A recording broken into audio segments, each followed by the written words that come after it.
Welcome to eCrit Care Podcast. This is our episode number 121, and today I'm joined by my co-host, Dr. Joe Shako. So welcome, Dr. Shako. Hi, Swapnil. How are you? I'm good. It's been a long time, and this is our first episode of 2024. All the listeners, I hope you had a good break and had a good start of 2024. How was your 2024 going so far, Dr. Shako? It has been pretty busy for the beginning of the year. There is never a dull moment really in the ICU. So life goes on, not much of difference compared to what we experienced previously. Okay, that's interesting. We had a bit of decrease in ICU activity over the last few weeks. I'm not sure exactly the reason, but it might be related to holidays and people traveling around. But obviously now it's picking up again, so it's getting busy as usual. So let's dive into today's episode. It's been a while that any randomized controlled trial is published in any major journals. And today we found a trial which is interesting and has drawn some attention.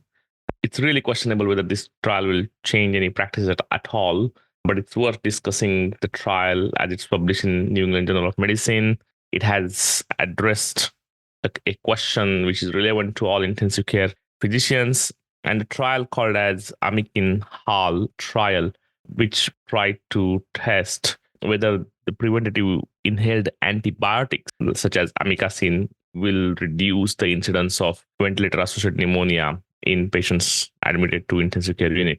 So this was a multicenter double-blind randomized controlled trial. And the background or the context to this trial is ventilator-associated pneumonia, as we all know, is one of the most frequent hospital-acquired infections, and that attributed to nosocomial pathogens in ICU. And the incidence of this entity we call as VAP is really estimated incidence because it's really hard to calculate the exact incidence of entity because of definition variability, screening methods, and the patient populations. And usually estimated incidence is 2 to 30 episodes per 1,000 days of mechanical ventilation. And roughly on an average, 5 to 40% of the intubated patients in ICU likely to develop VAP during their stay in ICU. Now, if you look at the definition of ventilator-associated pneumonia, is usually defined as the pneumonia occurring in patients who are on mechanical ventilation and occurs 48 hours after being on mechanical ventilator. Now, what are the potential causes why patients in ICU are prone to develop VAP? The multiple reasons. I guess most common explanation is microaspirations that happen around the tracheal tube cuff. And also, if you look at some of the endotracheal tubes that get removed after 2 or 3 weeks of mechanical ventilation, you see that quite nice biofilm formation around the endotracheal tube, which ultimately gives rise to colonization and infection of the lower respiratory tract. Now, attributable mortality to this entity is estimated as 13%. But when I look at the reference, some of the references quoted back in 2010 and 2012. So clearly, we don't have any robust data around what's the mortality, exact mortality of this entity. And incidence of VAP is currently used as one of the key performance indicators or KPI in majority of the centers. And usually everybody likes to keep that incidence less than 5%. And the debate around how can we minimize the incidence of VAP in addition to obviously regular physiotherapy, suctioning, change of positions, and good hand hygiene at the bedside. Are there any measures that can be instituted to reduce the incidence of VAP? And one of the proposed method in the past was trial of inhaled antibiotic therapy, which gone out of favor for a while as there was no major difference with regards to incidence or overall mortality use of antibiotics. But obviously with now Sudoku trial, there was more and more evidence that prophylactic antibiotic decontamination can be potentially useful or helpful to prevent these hospital-acquired infections in patients with ICU. And there was a meta-analysis of 6 trials with a very small sample size that had suggested some efficacy of inhaled antibiotics in order to prevent ventilator-associated pneumonia. So these authors come up with this trial where they tried inhaled amikacin to see whether a 3-day course of inhaled amikacin will lead to decrease overall incidence of ventilator-associated pneumonia. So, Dr. Chacko, can you please walk us through the methodology and the results of this trial, please? Yeah, Swapnil, the question addressed by the AMIKINHAL trial was, does a 3-day course of nebulized amikacin reduce the incidence of ventilator-associated pneumonia? The AMIKINHAL trial was conducted between July 2017 and March 2021 across 19 ICUs in France. The study population included patients who had undergone at least 72 hours of invasive mechanical ventilation. They excluded patients who were ventilated for more than 96 hours. They excluded patients with VAP or already had VAP. They excluded patients with severe acute kidney injury and were not on renal replacement therapy. Those with chronic kidney disease were excluded. And in those who are expected to be extubated within 24 hours were not included. Patients on systemic aminoglycosides were not included. And those who were trachestomized were also not included. So how did they randomize their patients? Patients were randomized in a 1-to-1 ratio to receive inhaled amikacin or placebo, which was normal saline. Randomization was stratified by center and based on treatment with systemic antibiotics or on the day of randomization. In the amikacin group, they used a vibrating mesh nebulizer, which was used, of course, in both the groups. And they used this vibrating mesh nebulizer to administer inhaled amikacin. The dose used was 20 milligrams per kilogram ideal body weight and was administered once a day for 3 consecutive days. And in the saline group, the patient received an equivalent volume of nebulized normal saline.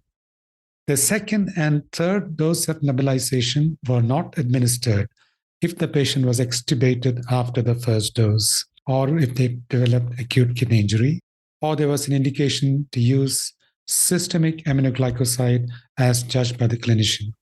The nebulizer was placed on the inspiratory limb of the circuit, and active humidification was provided based on clinician judgment.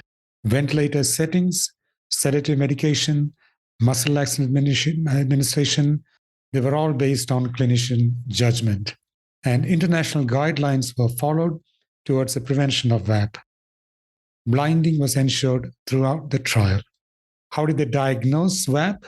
They diagnosed VAP based on a positive quantitative culture on the pulmonary sample with at least 2 of leukocytosis, leukopenia, fever, or purulent secretions with a new infiltrate on the chest radiograph. So you had to have a positive quantitative culture with at least 2 of those criteria that I mentioned.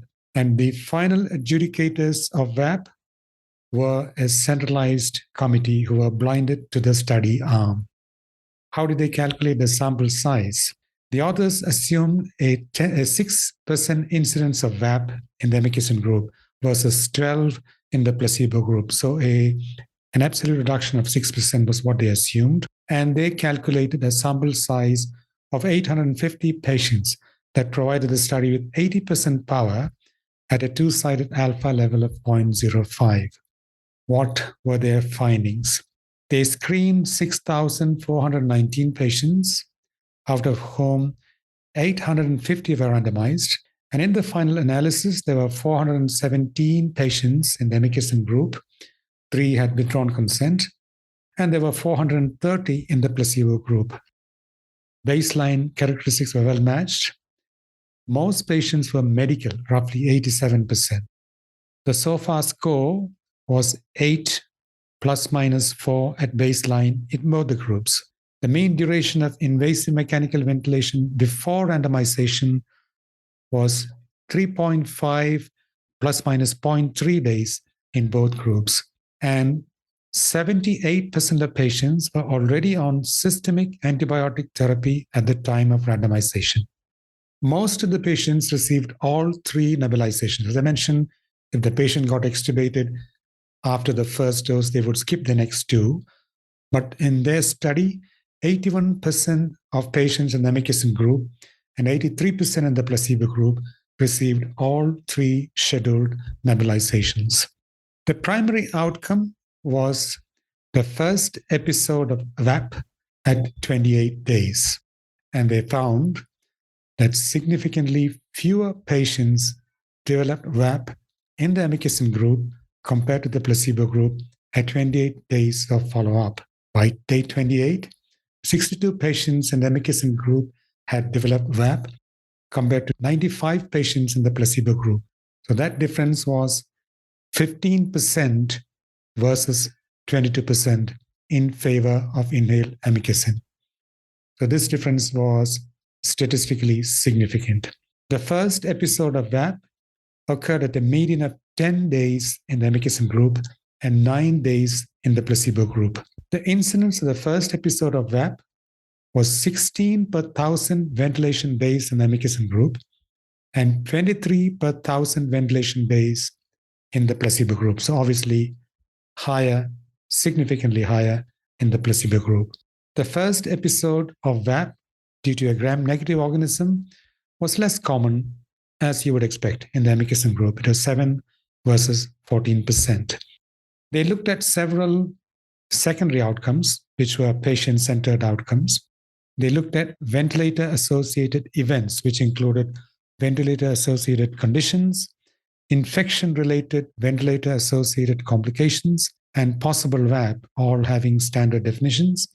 And all of this was significantly more common in the placebo group compared to the amikacin group.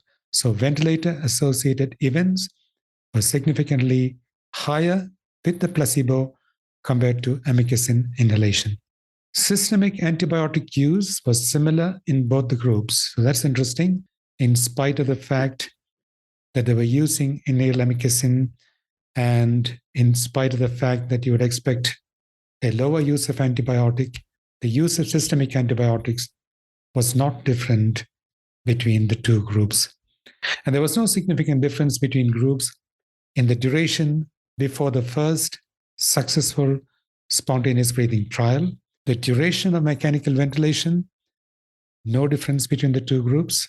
Duration of ICU stay and hospital stay were also similar in both the groups. And so were the ICU and hospital mortality as well.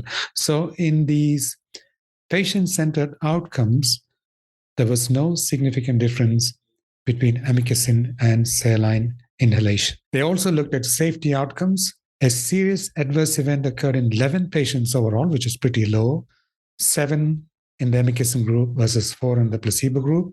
And these events included increase in resistance in the expiratory limb filter, obstructed endotracheal tube, and bronchospasm, which may all be attributable to the entirely due to the inhaled technique rather than using saline or amikacin. Among patients with normal renal function at baseline, acute kidney injury occurred in 4% of patients in the amikacin group and 8% in the placebo group. So amikacin inhalation did not seem to result in a higher incidence of acute kidney injury. So the authors concluded that a 3-day course of inhaled amikacin resulted in a lower incidence of VAP at 28 days patients who were on mechanical ventilation for at least 3 days.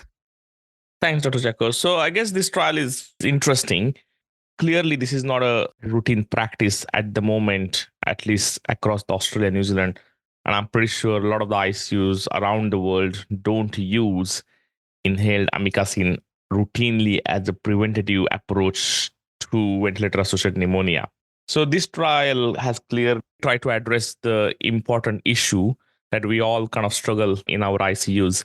Having said that, this is not the first trial to address this issue. There was another large randomized controlled trial called as INHALE trial, which was published in 2020 in Lancet Infectious Disease Journal.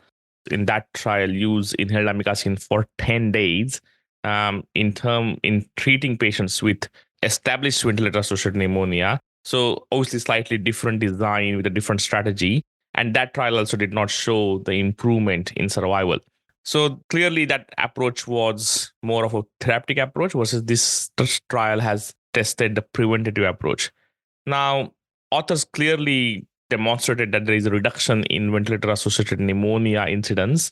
However, there is no difference in terms of total usage of intravenous antibiotics. So it's really hard to what's the kind of actually conclusion should be. The second important thing is sometimes definition of ventilator associated pneumonia can be quite subjective. Having said that, they did try to use broader definition of ventilator associated events, and even those events were significantly less in amikacin group compared to placebo group. So overall, it did show that there is a difference in terms of ventilator associated events, including ventilator associated pneumonia in patients receiving inhaled amikacin for 3 days as a preventative therapy. So one of the plausible explanation for that is usually after 3 days of invasive mechanical ventilation in ICU, obviously these all patients are going to be quite susceptible or prone to develop VAP due to tracheobronchial spread of bacteria. And obviously giving the amikacin at that kind of right timing is crucial, because you're trying to have that MIC and the peak of the antibiotic concentration in the body when the bacteria are about to start growing.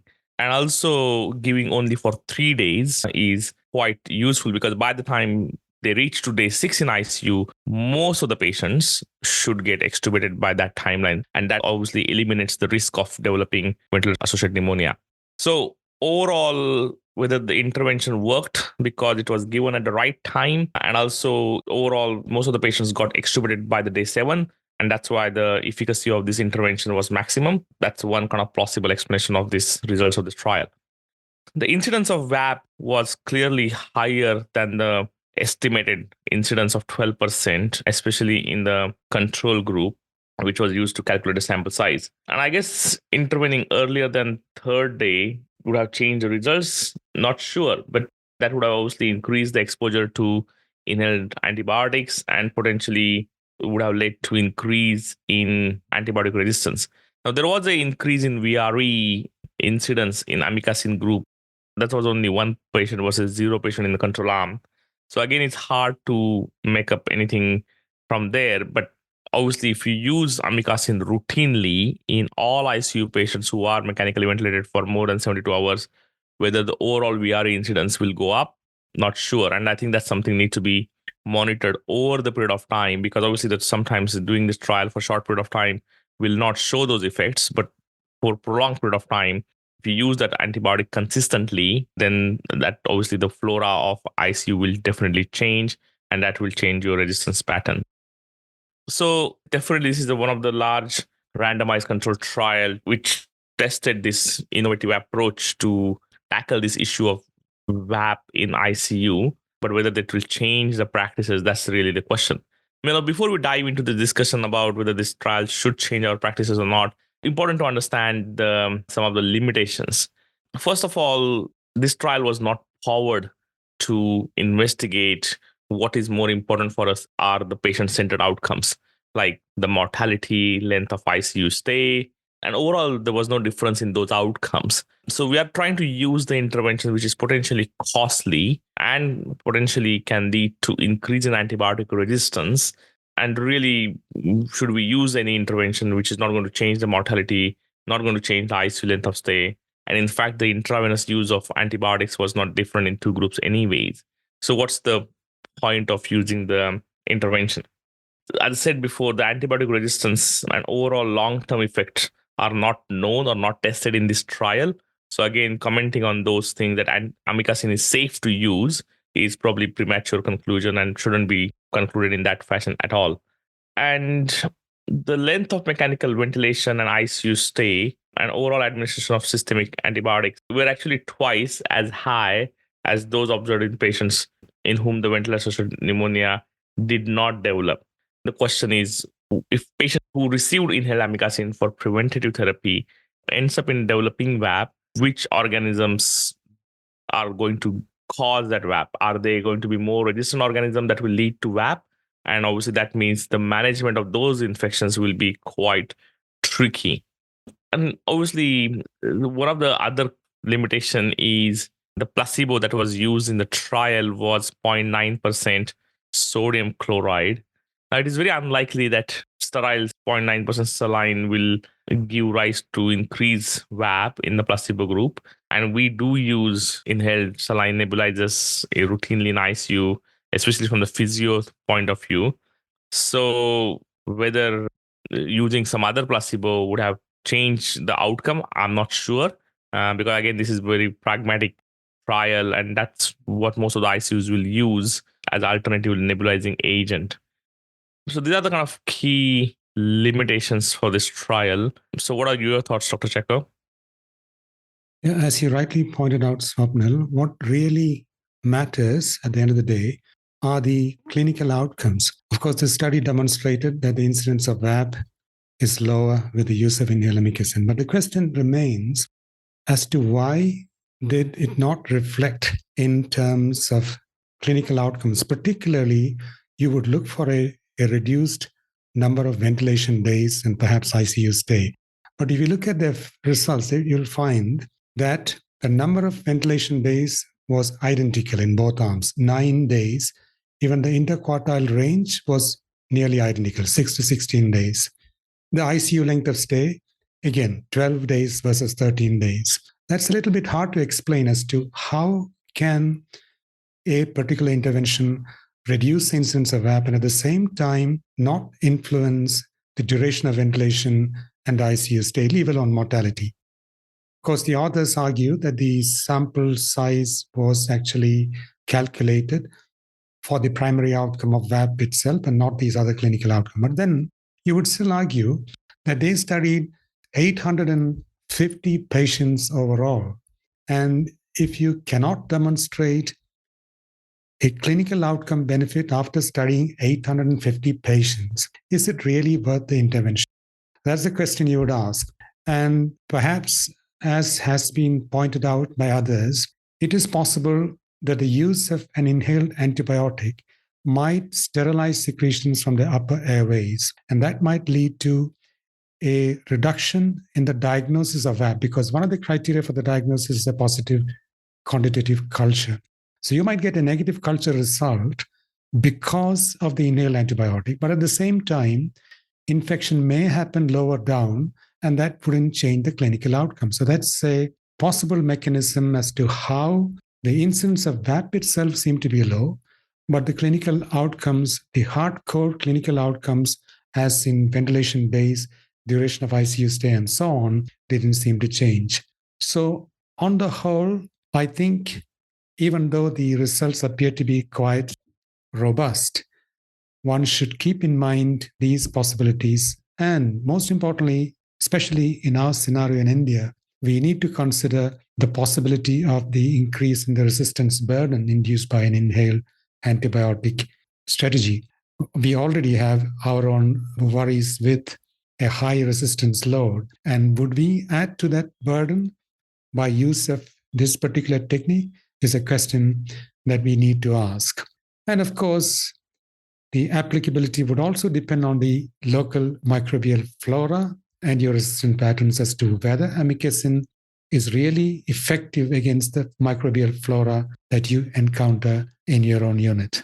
Thanks, Dr. Jacko. I think that's a really good point. As you said, really important point there was the sterilization of the upper airway, which might influence the diagnosis, but actually won't change the overall outcome. And I think that's the really important point to highlight and take away message from this trial. External validity of this trial is again questionable, as you mentioned, because this was studied in the French ICU settings. Again, the overall practices and overall microbial flora is going to be very different than what we encounter in our ICUs. We often see most of the VAP are secondary to Klebsiella and Pseudomonas. Usually, amikacin should target those microbial flora. But again, other ICUs across the globe might be dealing with already a lot of resistance organisms where amikacin might not be the first line of choice. Overall, this trial kind of shows the significant difference in the primary outcome. At the moment, there is not sufficient, I guess, evidence to go and change our routine practices to start giving inhaled amikacin to all patients in ICU who are on mechanical ventilation. I don't want to underestimate the efforts that authors have put in to conduct the trial, because it's a pragmatic, double-blinded, multicentric randomized controlled trials. So in terms of the design and in terms of the internal validity of the trial, it's pretty robustly done trial, and it has given a clear signal on the primary outcome that author chose to evaluate.